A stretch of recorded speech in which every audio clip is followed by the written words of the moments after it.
Você pode estar perguntando, professor, e a Igreja Católica Romana, ela ficou recuada? Ela não reagiu? Lógico que ela reagiu. E ela vai combater o chamado protestantismo, ou a chamada reforma protestante. Para combater a reforma protestante, a Igreja Católica Romana vai criar a chamada contra-reforma. Tá certo? E aí, o que foi na verdade a contra-reforma? É um movimento que vai surgir em 1545, que vai culminar com o Concílio de Trento. O Papa convoca um concílio em Trento. Trento é uma cidade que fica na Itália. E em consequência da expansão do protestantismo. Porque a Igreja Católica está perdendo fiéis. Ela perdeu a Inglaterra, ela perdeu a Alemanha, ela perdeu a Escócia, ela perdeu a Holanda, tá certo? Então ela tem que reagir. Então vai combater a expansão protestante. E combater a expansão protestante vai criar aí a contra-reforma. E vai solicitar de um padre católico, o famoso Inácio de Loyola, que era um ex-soldado, e Inácio de Loyola, que era um espanhol, tá certo? E fazia parte de ideias doutrinárias da igreja, defendia os dogmas da igreja de forma fortíssima. E em 1534, a igreja vai convocar Inácio de Loyola, esse espanhol que era um soldado, para que venha, de certa forma, ajudar a combater a expansão do protestantismo. E ele cria uma ordem religiosa que vai ser chamada de Companhia de Jesus. A Companhia de Jesus é uma ordem religiosa que forma os chamados padres jesuítas. Esses padres jesuítas, que fazem parte da ordem religiosa da Companhia de Jesus, também são chamados das pupilas do Papa. Eles são soldados que vão divulgar a fé católica e vai criar uma catequese fortíssima para os camponeses, para os fiéis, para combater o protestantismo, para combater as ideias protestantes. E, de certa forma, a reivindicação da estrutura da presença dos padres jesuítas faz com que seja reativado a Inquisição. O Concílio de Trento vai fortalecer a Companhia de Jesus, e essa Companhia de Jesus torna-se um acontecimento histórico, e fortalecendo ela, fortalece também o Tribunal da Inquisição, que passa, de certa forma, a julgar os hereges. O que é heresia? Aqueles pensamentos que são contrários aos dogmas da igreja, aos ensinamentos da igreja.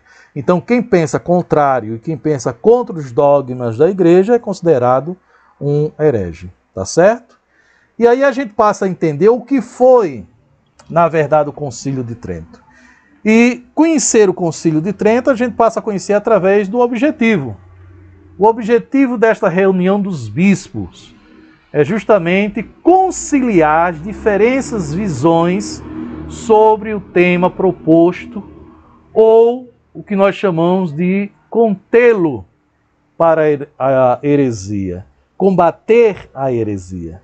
Então, por tradição, os concílios recebem o nome de concílio, porque eles são ou para manter uma disciplina, ou para rever a questão de dogmas, ou combater heresias. Nesse caso, o Concílio de Trento, que é convocado pelo Papa, na cidade de Trento, era para combater as heresias do protestantismo e a expansão do protestantismo. Tá certo? Então, um concílio que se reúne, que vai ter a representação de todos os bispos da Igreja Católica, tinha como alvo resolver as questões das práticas da Igreja. Então, as práticas que a Igreja realmente vai reconhecer de alguns tópicos das 95 teses de Lutero, vai rever. tá certo? Vai acabar com as vendas de indulgências. O comércio, de certa forma, o clero passa a rever a relação comercial, tá certo? E passa a se aliar mais às figuras dos monarcas. Porque, lógico, se esses monarcas resolvem se converter ao protestantismo, vai fazer com que haja um enfraquecimento do poder espiritual e político, o temporal da Igreja Romana. Então a Igreja Católica vinha sendo, de certa forma, desacreditada e estava perdendo fiéis, especialmente, como eu falei, na Inglaterra, na Alemanha, na França, na Holanda, tá certo? E ela precisa reverter esse quadro, tá? E assim, o Papa Paulo III, ele convoca o Concílio de Trento, que veio se tornar o mais longo, tá certo, da história da Igreja. Porque vai rever toda a questão desses estudos que o protestantismo levou a Igreja a pensar. Eu quero dizer para vocês que a reforma protestante aqui para o Ocidente foi algo positivo, porque fez com que a Igreja pudesse rever suas práticas, e práticas essas, de boa parte, de forma negativa, tá certo?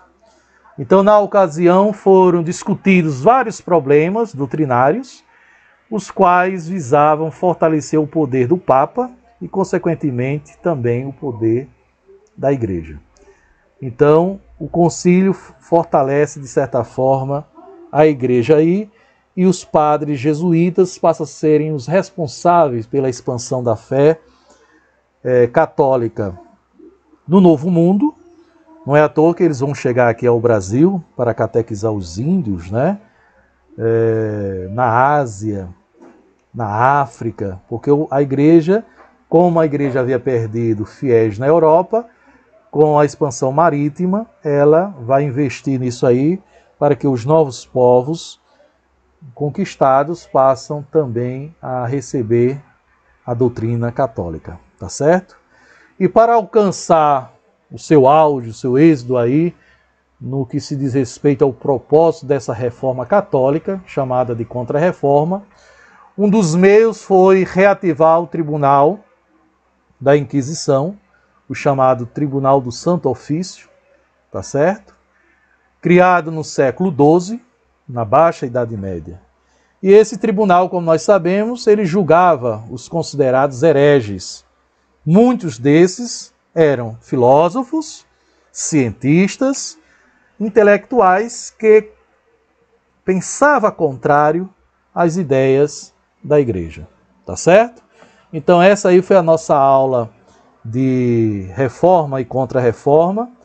Espero ter sido claro com vocês e teremos aí a oportunidade de podermos tirar algumas dúvidas desta aula e, consequentemente, também realizarmos aí algumas atividades. Tá certo? Um abraço a todos.